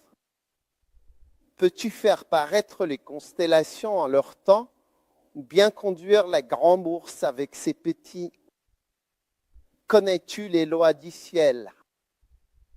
Peux-tu établir son pouvoir sur la terre? Amen. Amen. Regardez encore le verset 31. Peux-tu huer les douces influences des Pléiades? Maintenant, pour ceux d'entre vous qui êtes en Afrique du Sud, vous avez un très beau ciel où vous pouvez admirer les étoiles magnifiquement. Il est écrit, peux-tu? Quel est le verset suivant? Verset 32. Peux-tu faire paraître les constellations en leur temps ou conduire Arcturus avec ses fils? Si nous en avons l'occasion en sortant, je vous montrerai le Mazzaroth. Le Mazzaroth est le mot hébreu pour désigner les constellations. Et il y en a 12 célèbres. Ce sont elles qui composent le zodiaque. D'accord? Mais revenons au verset 31. Il est écrit, peux-tu unir les douces influences des Pléiades? Si nous sortons et que le ciel est dégagé, je peux vous montrer les Pléiades. C'est juste là. Cela fait partie du taureau. C'est juste là. Magnifique. Elles sont 7. Si vous allez à Limbre, il y a une station de métro qui s'appelle Seven Sisters, les 7 sœurs. Ces étoiles sont appelées les 7 sœurs dans les Pléiades. Je ne sais pas si la station de métro porte ce nom à cause d'elle, mais je pense que oui. Et Orion est magnifique. C'est la plus facile à repérer. Tu vois Orion. Je l'ai dit, les douces influences. Maintenant, quelqu'un va demander, qu'est-ce qu'une étoile? Écoutez, les étoiles sont probablement bien plus que ce que nous pensons ou savons, parce que rappelez-vous que les mages ont suivi une étoile pour trouver Jésus. C'est un. Deuxièmement, vous savez, quand le diable a été chassé, il a dit, il a emporté un tiers des étoiles.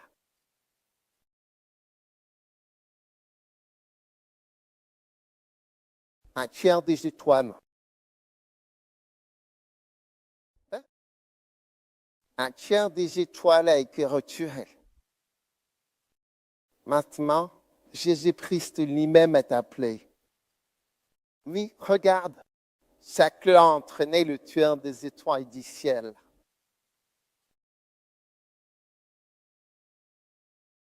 Et toi, non, maintenant, laissez-moi vous expliquer les étoiles. Vous voyez cela? Jésus est appelé une étoile brillante du matin. Il est aussi appelé jusqu'à ce que l'étoile du matin se laisse dans votre cœur. Vous connaissez des Star Television Network?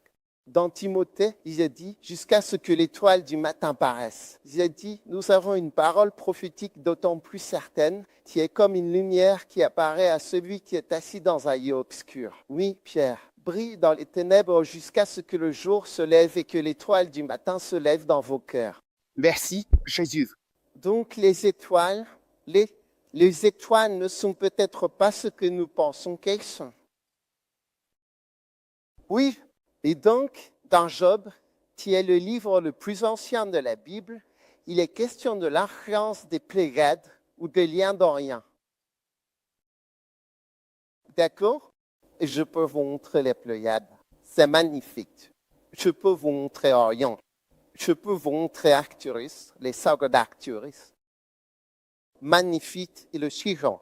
Ce sont des étoiles, vous voyez, ce n'est pas difficile à voir. Une fois montrées, vous les aimez toujours. Vous direz, se pourrait-il que ces étoiles aient une influence sur votre destinée sans que vous le sachiez?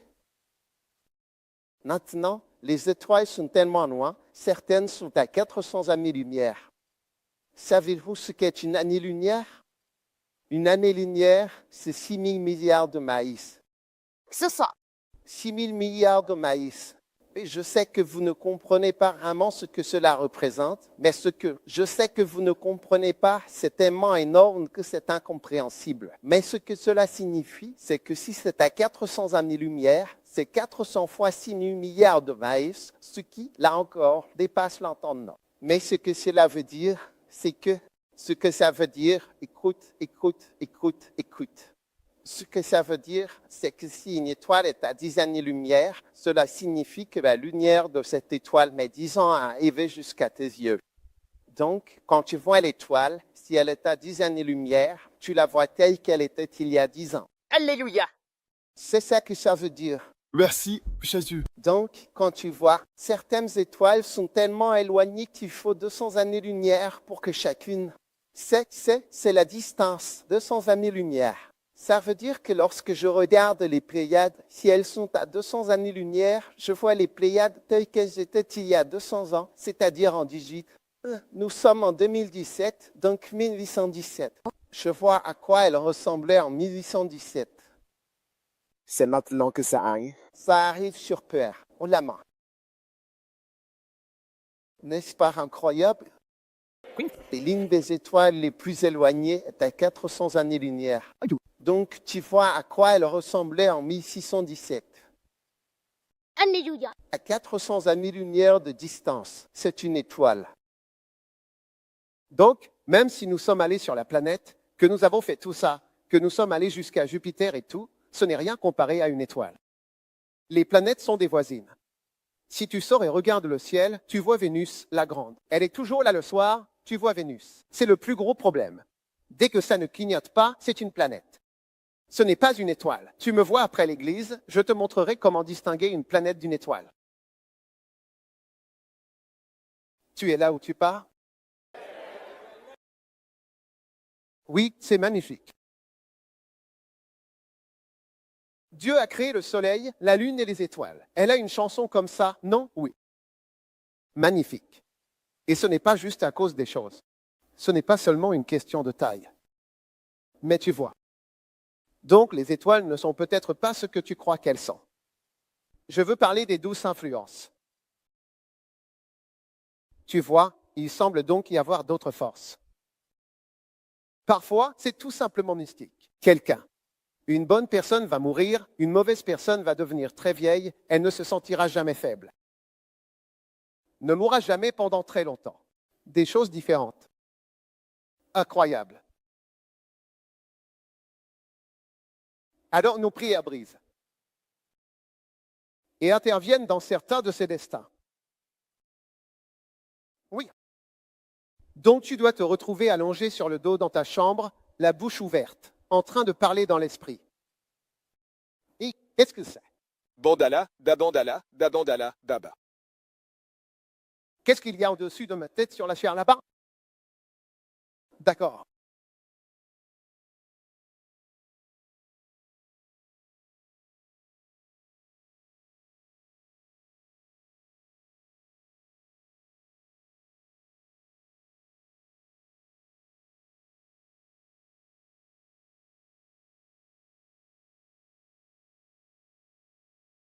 J'aime bien déplacer ma chair d'ici.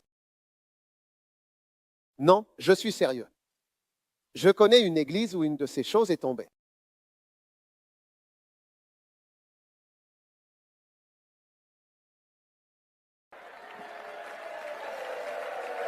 Ouais. C'était quand je prêchais en ville et j'ai regardé, j'ai dit « et ».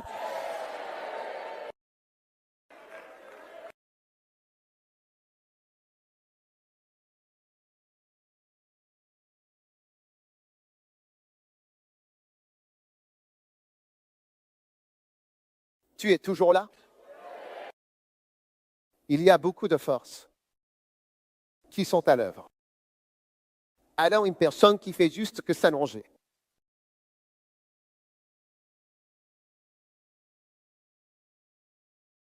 Je vous le dis, certains d'entre vous êtes pires que des hippopotames quand vous dormez.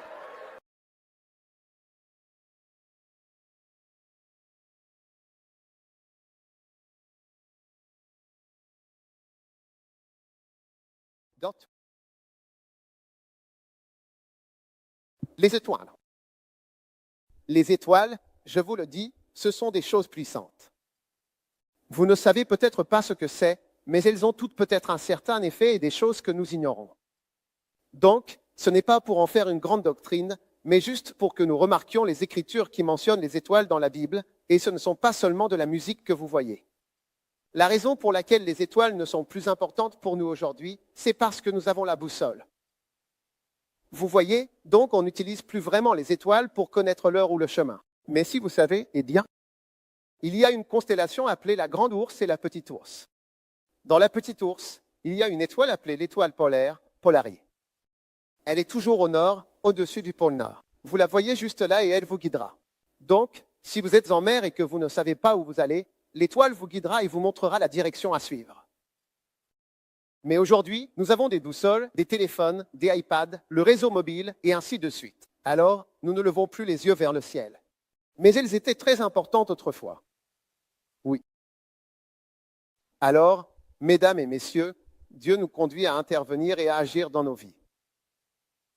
Et je veux dire, donc nous tous, vous savez, un jeune, vous savez, quand j'étais en Afrique du Sud et que j'ai voyagé partout, quand je suis allé dans certaines villes et certains quartiers métis, vous savez, j'ai constaté que les problèmes qu'il y avait chez les métis à Mitchell-Esplin étaient les mêmes à Huppington, à Parle. Loin de là. C'est exactement pareil. On se demande même pourquoi sont-ils venus se former à Mitchell-Esplin pour ensuite l'emmener ailleurs. Comment tu appelles ça? Je veux dire, y a-t-il un programme? Y a-t-il un programme qui est officiellement? On fait circuler quelque chose, qu'est-ce qui se passe? Et tu n'as pas... Et les problèmes qui existent chez les personnes de couleur sont différents de ceux qui existent dans le monde noir ou le monde noir.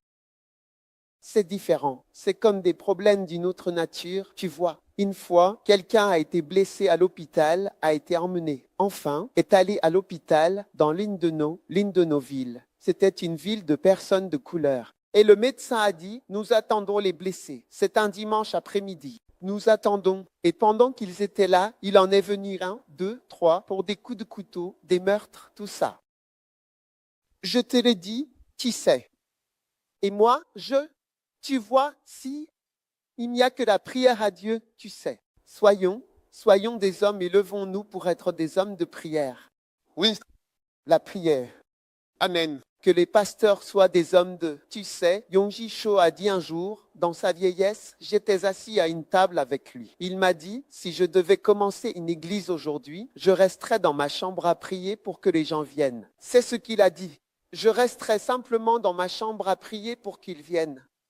C'est ça le truc. Nous ne sommes pas portés sur la prière. Nous ne sommes pas portés sur la prière. Donc cela diminue notre autorité spirituelle et notre capacité à orienter les tendances de la nation et la direction qu'elle prend, tu vois. Je ne sais pas qui étaient les pasteurs à l'époque de l'apartheid, quand il allait y avoir un changement, mais peut-être qu'il y avait de grands pasteurs, je ne sais pas, qui ont peut-être intercédé énormément pour cette nation et que le destin de la guerre a probablement été évité grâce à leurs prières. C'est vrai. C'est juste ce que je pense. Je ne sais pas qui étaient les pasteurs, mais je suis sûr qu'il y a eu des gens qui ont prié. Je suis sûr que tout le monde pensait que ce pays allait s'embraser, allait partir en flammes, qu'il y aurait l'enfer ici. Mais je suis certain qu'il y avait des gens, alléluia. J'ai raison ou j'ai tort? C'est ce qui s'est passé ici? Oui. Ah bon? C'est ce qui s'est passé? Oui. Oui, j'en suis sûr. Les interventionnistes. Amen. Et maintenant encore, tu vois, parce que l'influence est toujours là. Elle veut revenir d'une autre manière, la guerre sous une autre forme. Oui. Pas de façon officielle. D'autres moyens, d'autres crimes, différentes choses. Donc nous avons besoin de pasteurs et d'hommes de Dieu qui prient. Et personne ne viendra du Ghana pour prier pour vous ici.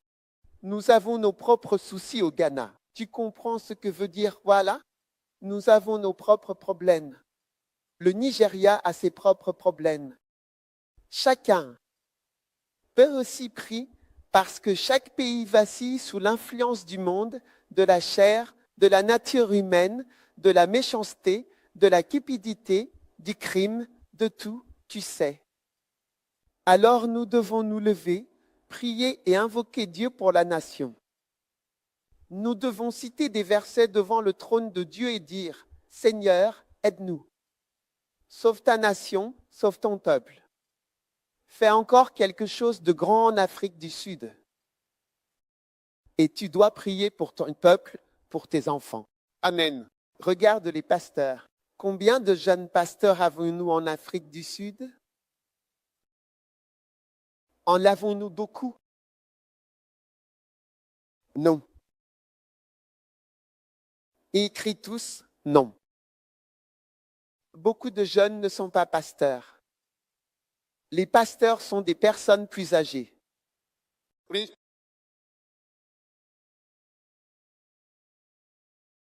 Il y a des gens assis ici qui pourraient être mes pères.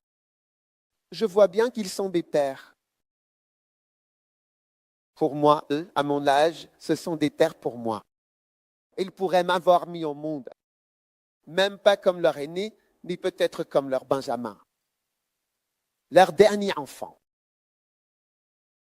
C'est vrai, je pourrais être le dernier bébé de certains des pères ici présents.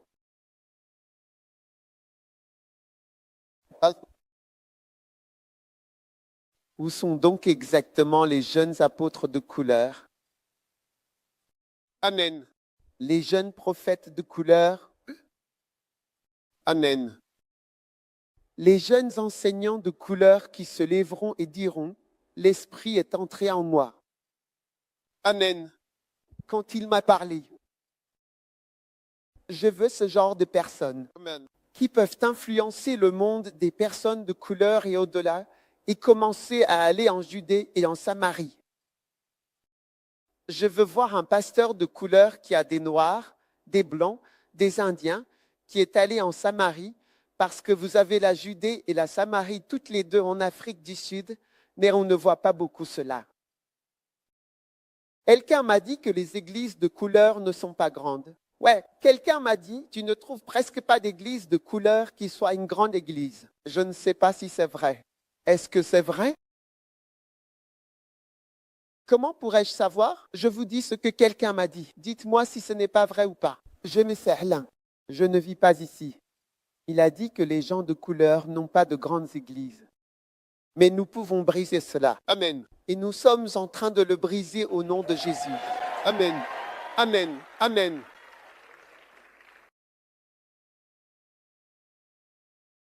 Votre destinée, c'est la grandeur, une grande église pour vous.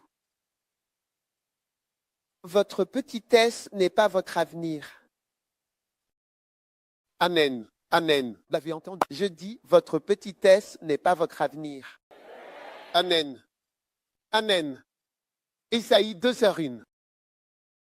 Isaïe 2h1. Je veux que vous voyiez cela. La parole qu'Ésaïe, fils d'Amo, a vue au sujet de Juda et de Jérusalem, c'est-à-dire nous. Jérusalem, nous sommes tous pareils, nous venons à la montagne de Sion, Jérusalem. Il arrivera dans les derniers jours que la montagne de la maison du Seigneur sera établie. Au sommet d'une montagne. Amen. sera insalti. Au-dessus des collines. Vous savez, la montagne, la maison du Seigneur est appelée une montagne. Ce n'est pas appelé une taupinière. Ce n'est pas appelé une fourmilière. La montagne de la maison du Seigneur sera établie au sommet d'une montagne. Je veux vous inviter tous à venir visiter la Suisse, mon pays natal. Venez visiter les montagnes. Vous verrez de magnifiques montagnes. Si vous voulez de belles montagnes, venez en Suisse. Oui, la montagne du temple, c'est une petite colline comparée à la montagne. C'est une petite colline.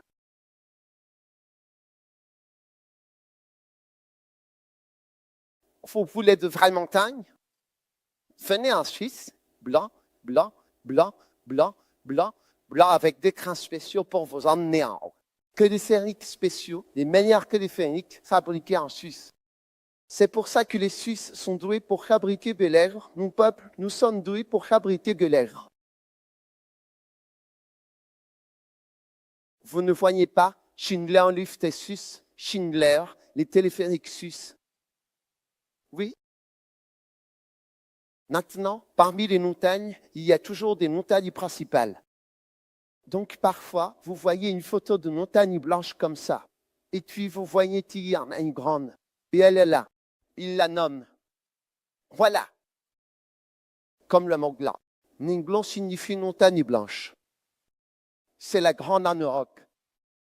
Vous voyez les montagnes. Ils sont tous défoncés autour. Mais c'est ça ici la principale. Et la Bible dit qu'il arrivera dans les derniers jours que la montagne de la maison du Seigneur sera établie au sommet des montagnes. Donc ce sera une montagne supérieure. Alléluia. Et il sera élevé. Au-dessus des collines. Oui. Et toutes les nations. Pas heureux. Toutes les nations. Pas seulement les métis. Pas seulement les noirs. Pas seulement les Sotos. Pas seulement les Zounous. Toutes les nations arriveront vers elle. Alléluia. Et au verset 3, beaucoup de peuples viendront et diront, demain, allons à la maison. Montons à la montagne du Seigneur, à la maison de Jacob. Car il nous enseignera ses voies. Il nous enseignera ses voies. Amen.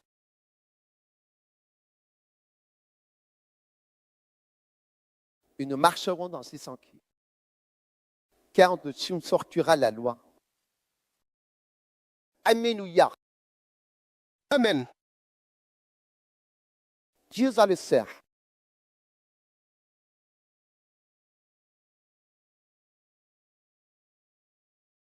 Regardez-moi debout ici. Qui suis-je? Quand j'ai voulu entrer dans le ministère, mon père a dit, d'accord, tu peux faire ce que tu veux.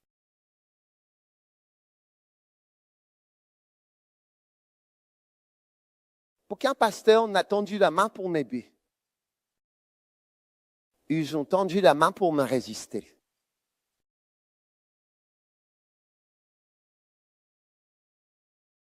C'est pourquoi je vous dis que Dieu va faire de grandes choses dans votre vie et dans votre ministère. Lève-toi et brille, car ta lumière a eux. Ésaïe 60. Puis une lumière est venue et la gloire de l'Éternel s'est levée sur toi. Remarquez, car les ténèbres, voici, les ténèbres couvriront la terre. Maintenant, les ténèbres commencent à s'étendre partout en Afrique, partout dans le monde. Et une profonde obscurité méchante.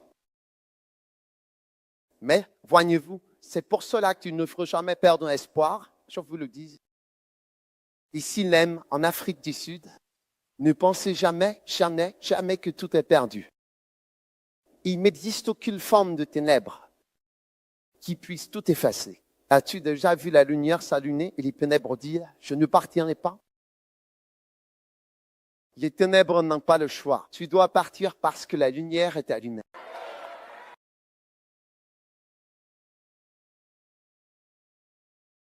Mais l'Éternel se lèvera sur toi. Tu vois, c'est ça, la puissance de l'onction du Saint-Esprit. Et sa gloire sera vue sur toi. Regarde le verset suivant. Et les païens. Tu vois, des personnes qui te sont étrangères viendront vers ta lumière. Tu vois la lumière et la parole que tu prononces et la lumière qui émane de ta vie et de ton ministère. Les païens sont venus vers ta lumière, laisse-toi les briller, car ta lumière est venue. La gloire du Seigneur repose sur toi. Voici, les ténèbres couvriront toute la terre et une profonde obscurité les peuples de la terre. Mais l'Éternel s'élèvera sur toi, sa gloire sera vue sur toi. les païens viendront vers la clarté de ton lever. Tu vas t'élever. Et au milieu de ton élévation, les païens seront rappelés. Fiant, fiant, fiant, fiant, fiant, fiant, fiant, fiant, fiant, fiant. N'ayez pas peur. L'Afrique du Sud est une nation bénie. Mais l'Afrique du Sud dépend des pasteurs. Ta lumière est venue. Tu dois te lever. Tu dois prier. Tu dois prier. Tu dois prier. Tu dois prier. Des rois viendront vers la clarté de ton lever. Des rois viendront vers la clarté de ton lever. Ils ne peuvent pas qu'ignorer ni ignorer ton avis. Des rois viendront vers la clarté de ton lever. Verset 4. Lève les yeux et regarde. Lève les yeux et regarde. Tous se rassemblent. Ils viennent vers toi. Tes fils viendront de loin. Tes fils viendront de loin. Et tes filles seront portées sur le côté. Jésus, merci infiniment pour la bénédiction de ta parole qui est relâchée sur ton Église. Merci d'élever de bons bergers, de grands ouvriers pour ta grande masse. Merci parce que l'avenir est radieux, très radieux. Très, très lumineux. Très, très, très, très radieux pour ton Église et pour ta parole. Nous te rendons gloire au nom de Jésus.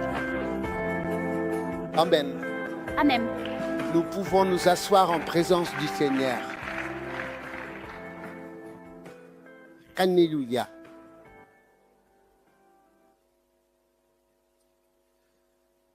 Êtes-vous heureux d'être venu à l'église aujourd'hui? Amen. Combien d'entre vous sont heureux que ce que l'Esprit dit, c'est que l'avenir est radieux? Même si les ténèbres se répandent partout, la gloire du Seigneur va se lever sur nous. Il va accomplir son œuvre. Croyez-le. Ne croyez pas aux ténèbres. Croyez à la bénédiction de Dieu. Ce en quoi vous croyez, c'est ce qui se produira concrètement dans votre vie. Amen.